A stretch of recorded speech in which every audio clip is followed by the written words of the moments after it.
transit en 4 escales distinctes. Le nord du Cameroun, N'Djamena au Tchad, Niamey au Niger, puis Abuja au Nigeria.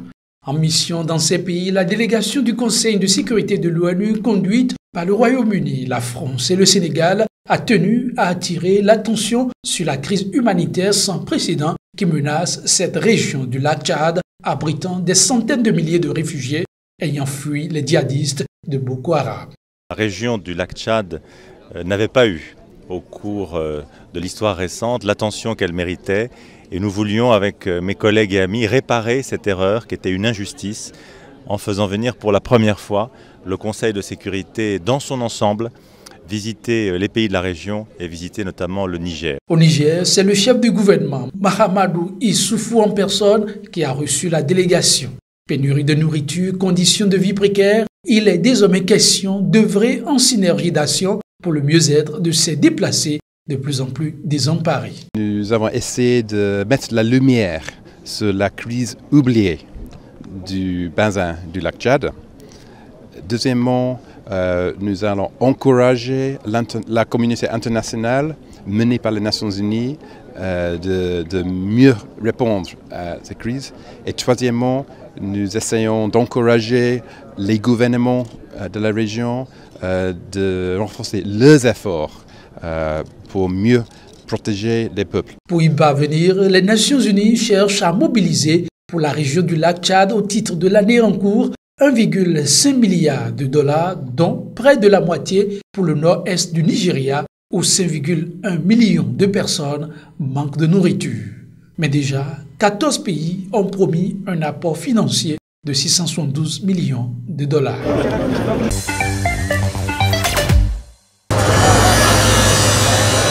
La République démocratique du Congo s'apprête à accueillir la dépouille de l'opposant historique Étienne Tshisekedi. Décédé le 1er février à Bruxelles, son corps devrait être transporté au Bercail le 11 mars. Les tergiversations auront duré un mois. L'UDPS et le Rassemblement de l'opposition invitent les autorités congolaises à arrêter les travaux du site aménagé pour recevoir la dépouille dans le cimetière désaffecté de Gombe à Kinshasa jusqu'à la mise en place du nouveau gouvernement prévu par l'accord de cogestion. Mais la famille a décidé.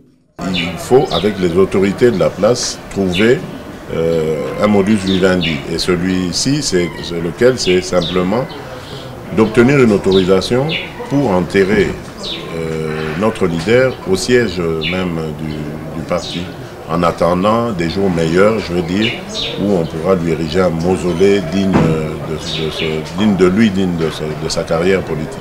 Mais alors que l'UDPS a pris acte de la décision de la famille de rapatrier Tshisekedi le 11 mars, de jeunes militants expriment un certain mécontentement.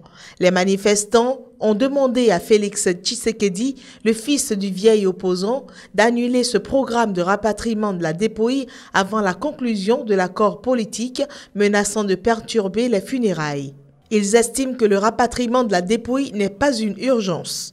En effet, le décès d'Étienne Tshisekedi et les tergiversations ont bloqué l'application de l'accord de cogestion conclu le 31 décembre sous l'égide de l'épiscopat de la RDC entre le pouvoir et l'opposition.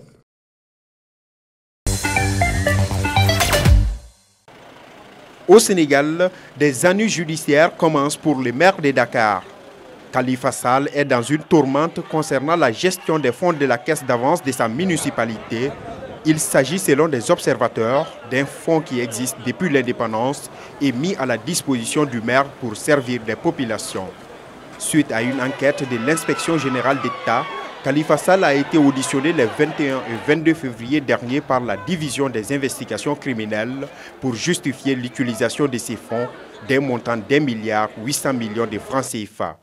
Vendredi 3 mars 2017, le procureur de la République du Sénégal a, dans une conférence de presse, annoncé l'ouverture prochaine d'une information judiciaire contre Khalifa Sall.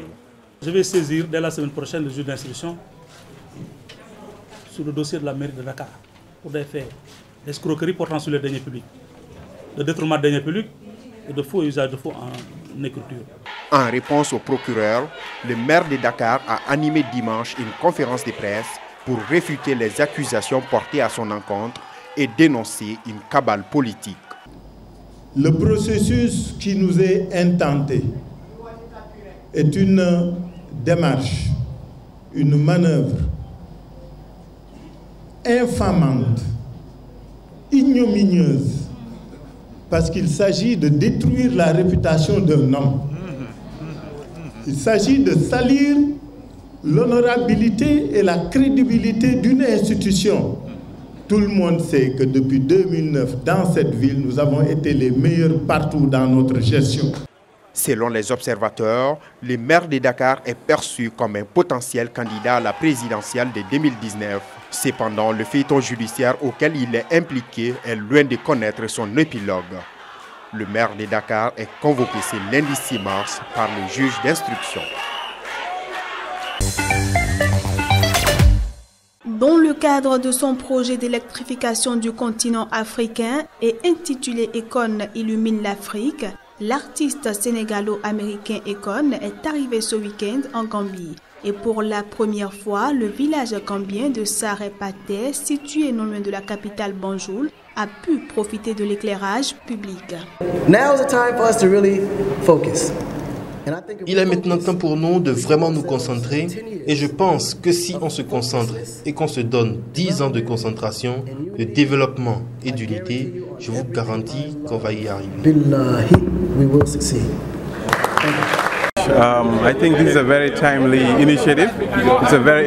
Je pense que c'est une initiative qui tombe au bon moment. C'est un projet très important car sans électricité, il ne peut pas y avoir de développement. Donc, c'est une solution très opportune et économique et je suis très heureux qu'elle implique également la formation de jeunes et créer de l'emploi. C'est ce dont le pays a besoin.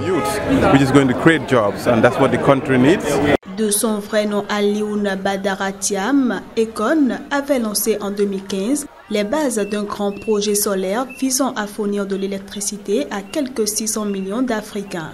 L'initiative vise principalement les communautés rurales qui n'ont pas accès à l'électricité. Plusieurs pays ont déjà bénéficié du projet d'Akon. L'armée nigérienne à nouveau victime d'une attaque terroriste. La scène est survenue dimanche nuit dans la région de Tillabéri, dans l'ouest, proche du Mali et du Burkina Faso, où des gendarmes en faction ont subi l'assaut lancé par des hommes armés non encore identifiés. L'attaque a fait au moins 4 morts. Mi-mars de l'année écoulée, 3 gendarmes nigériens avaient déjà été tués dans cette même zone au cours d'une attaque attribuée par les autorités à Al-Qaïda au Maghreb islamique AQMI. Face aux attaques récurrentes dans cette zone visant régulièrement des positions de l'armée et des camps de réfugiés, Niamey a dû décréter le 3 mars dernier l'état d'urgence dans plusieurs départements de Tillabéri et de Tawa, 2 régions voisines du Mali. Entre octobre 2016 et février 2017, dans ces 2 régions, au moins 47 soldats nigériens ont péri dans des attaques terroristes.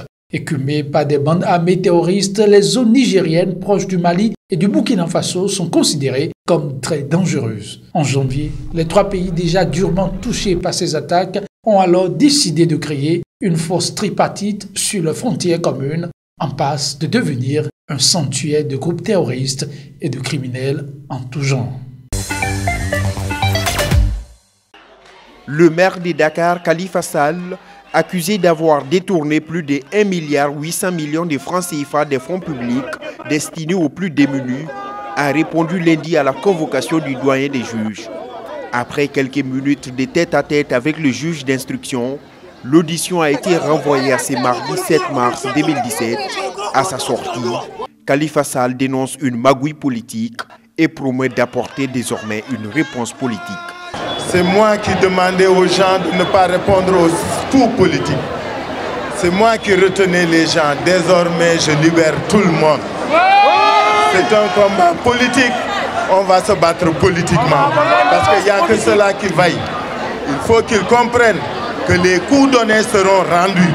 Nous ne recevrons aucun coup sans le rendre. Arrivé dans les locaux du tribunal aux environs de 15h30 GMT, le maire de Dakar a pu compter sur une marée de partisans venus les soutenir.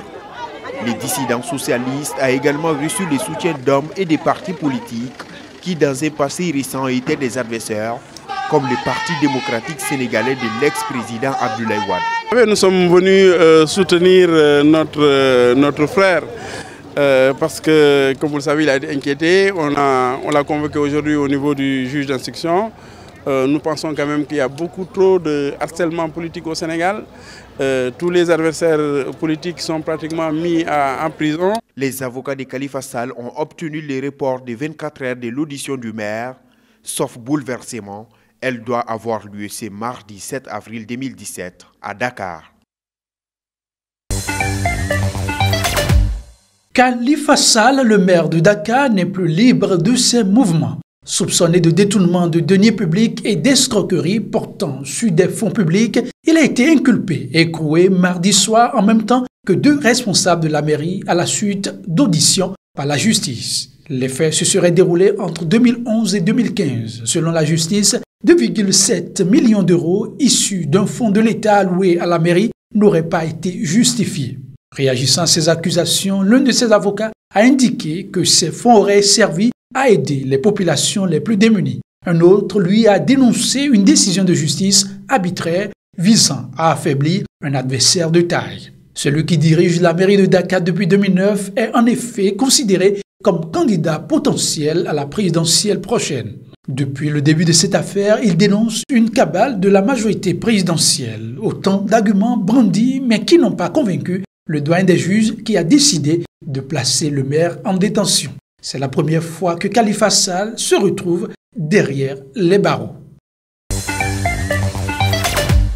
Les autorités soudanaises ne sont pas contentes de la nouvelle version du décret anti-immigration de Donald Trump. Leur indignation, elles l'ont signifié à travers un communiqué rendu public. Les citoyens soudanais n'ont jamais été liés à aucun crime ou acte terroriste commis aux États-Unis, précise le texte, appelant par là même Washington à revenir sur sa décision qualifiée de sévère à l'endroit de Khartoum. En effet, le Soudan fait partie des 6 pays, avec l'Iran, la Syrie, la Libye, la Somalie et le Yémen, à être concernés par le nouveau décret de Donald Trump qui interdit à leurs ressortissants l'entrée aux États-Unis pendant 90 jours. Il remplace un décret pris le 27 janvier, mais rapidement bloqué par la justice fédérale. Cette décision intervient quelques semaines après la levée historique par l'ex-président Barack Obama de certaines sanctions économiques américaines imposées au Soudan.